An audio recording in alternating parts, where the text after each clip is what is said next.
Today on Kaiju Thursday, that we dispatched from, and we're taking a look at the 13th Godzilla movie. That being Godzilla versus Megalon. Despite that Godzilla's only appearing small bits of the movie, yeah, this movie's... Before I go on with the plot and all that other stuff, there's a behind. This is the big story. The behind the scenes one is more important than what is actually going on. This is the 13th Godzilla movie, but there was a contest before it was a Godzilla. There was a contest between Super Riot Productions and Toho, and I believe there's a third one. Here, there was a contest where a child draw their own monster to appear in a future Godzilla movie or other things. And the winner was a young boy created a robot named, a monster rather, named Megalon. Which, if you saw the picture of the Megalon design, it is very different. Then it slowly evolves into the changed colors. Still have that monsterish design, then it slowly evolves into the most to a certain robot we will talk about in the monster section, in the other sections. But anyway, with that background out of the way, and that important background out of the way, the movie begins with where apparently in the year of 1970X, I assume it'd be 73 because, yeah. But anyway, scientists would use earthquakes to use underground nuclear tests for some weird reason. Stir stock footage of destroyed monsters. Yes, this movie used stock footage of destroyed monsters. Used a ton of that stock footage from previous Godzilla movies. But back on to the plot. There were soon we're erupted into our main characters. Fuki and his brother Rico, a young child, and his friend. And their friend, I would say that a particular line from Mystery Science Theater 3000, because yeah, this movie appears in Mystery Science 3000 as one of the two Godzilla movies that appeared. Yeah. The other one is Emperor Horror Deep. Well, at least Godzilla has two movies on this that appear in that show. Unlike Gamera. Oh boy. But anyway, as the Mystery 3000 thing goes, and their friend, a race car driver. I forget his name, but anyway, they're having a picnic, and Rokio was hanging around with that weird water contraption thingy. What is that thing? Actually, now think about it. Now, however, there was an earthquake. They saved Rokio, but then they went to their home. And then they were abducted by, then they discovered by they found these two men that they escaped and changed their suit and all that. Those two men, one looks like Adam Rickman, And the other looks like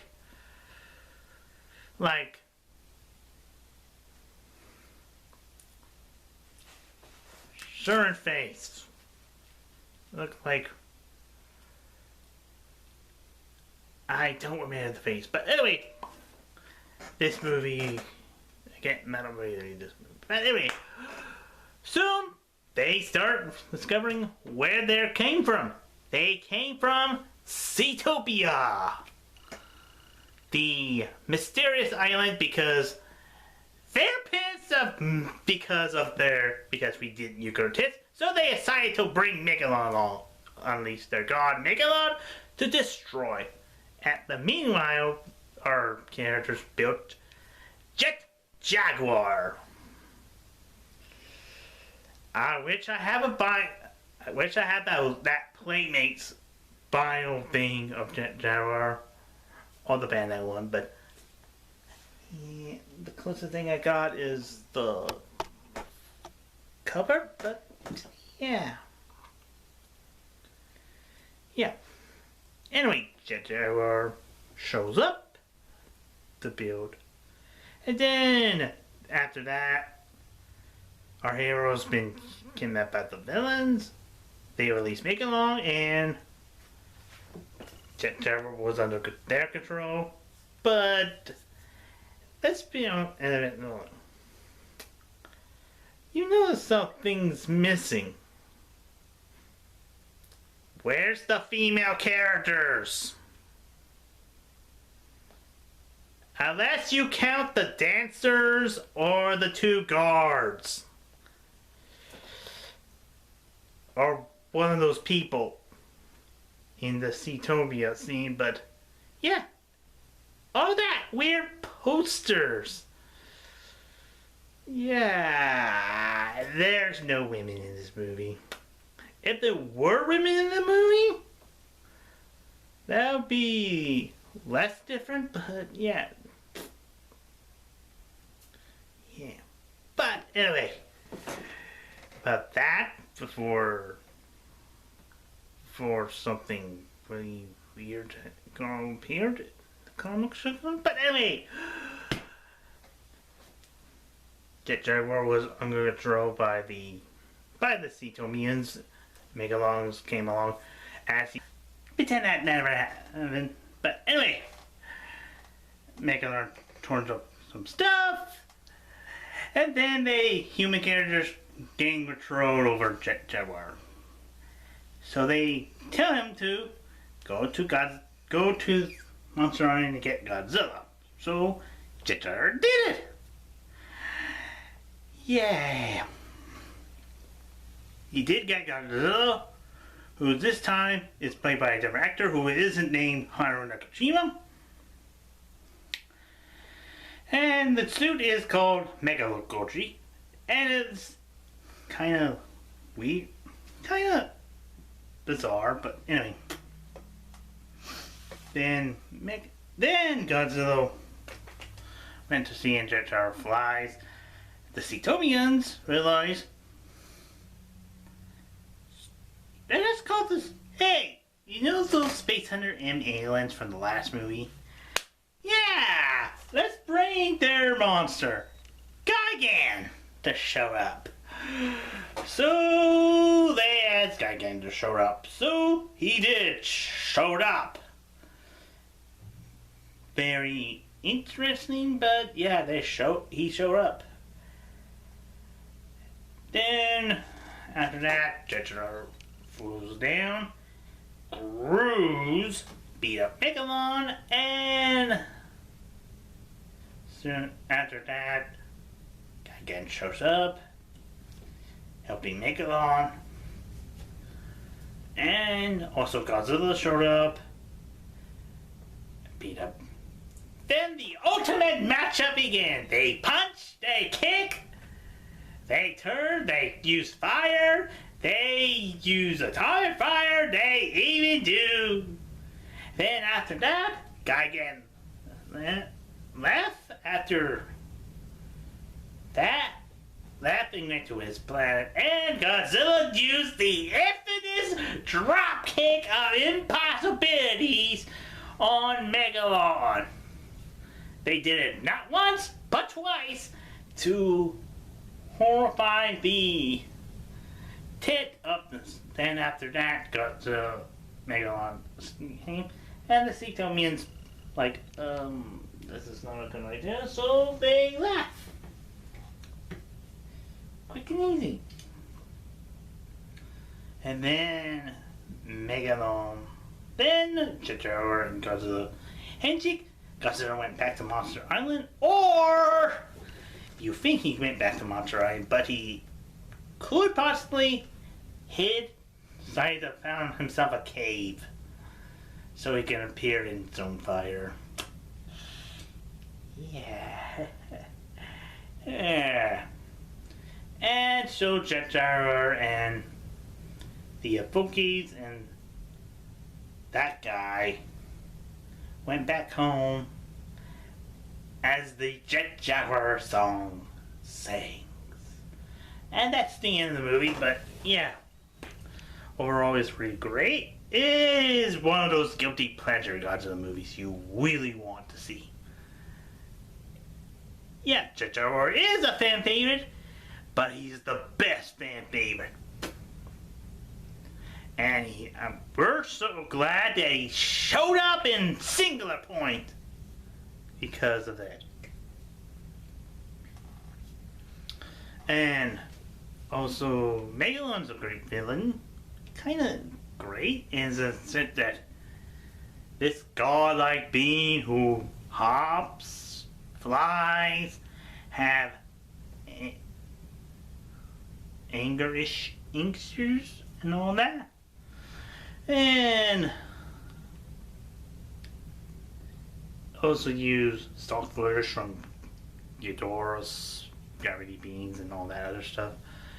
Overall, Godzilla looks weird, but okay, they try to make him look like a wrestler.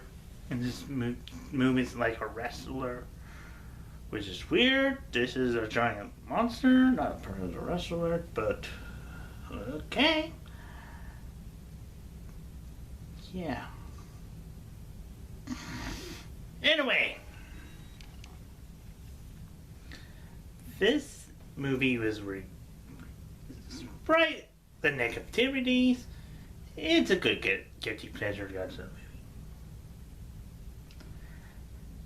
Now about that issue with no. But anyway.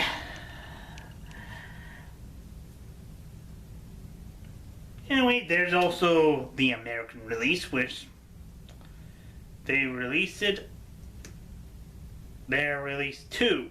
One on TV, primetime TV, matter of fact, in the 1976. You have people. There was this special where, complete with a famous comedian wearing a Godzilla costume, and also there's a poster where Godzilla and Megalon were standing on top of the World Trade Center. Oh, yeah. Why? And yeah, this movie is the responsibility of why people have a weirdest explaining that Godzilla is a quote rubber suit monsters with guys being up doing goofy wrestling moves, and don't forget the cardboard boxes and all and the recent stock footage and all that. Yes, we understand. Yeah. But anyway, this is pretty much it for Godzilla vs. Megalon, but tune in for Kaiju. Tune in next Thursday. Oh, this one's good. The last two Showa era Godzilla movies. Next one is the 14th. Introduce. And all you have seen Godzilla vs. Kong. You notice there's a robot in the movie? They reference everything in the movie.